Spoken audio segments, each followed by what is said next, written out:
the Russians can't change us or significantly weaken us.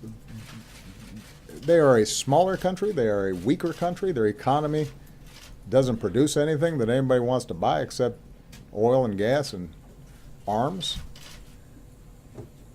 They don't innovate. But they can impact us if we lose track of who we are. They can impact us if we abandon our values.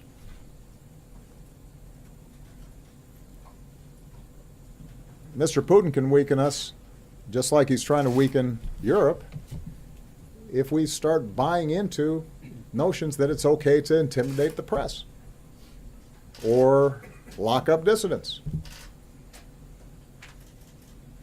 or discriminate against people because of their faith or what they look like.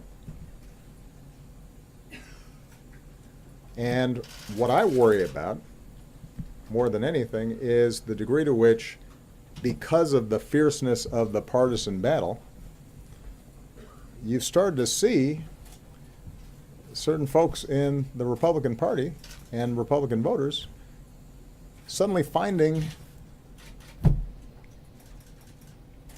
a government and individuals who stand contrary to everything that we stand for as being okay because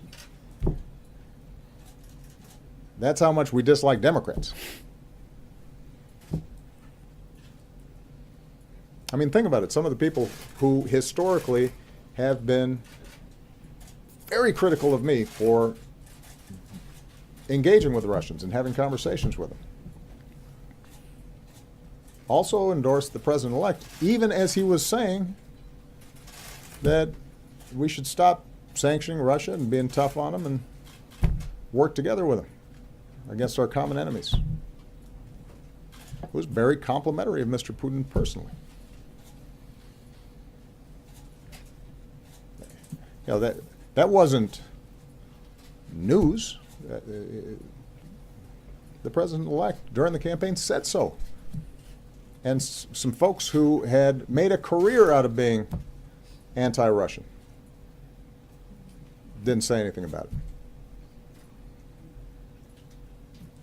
And then after the election, suddenly they're asking, oh, why didn't you tell us that maybe the Russians were trying to help our candidate? Well, come on. There was a survey, some of you saw, where, now this is just one poll, but a pretty credible source, 37% of Republican voters approve of Putin. Over a third of Republican voters approve of Vladimir Putin, the former head of the KGB. Ronald Reagan would roll over in his grave. And how did that happen? It happened in part because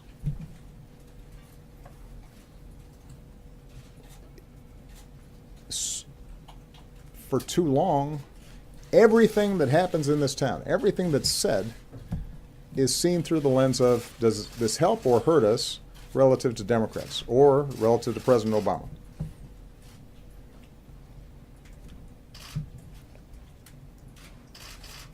And unless that changes, we're going to continue to be vulnerable to foreign influence because we've lost track of what it is that we're about and what we stand for.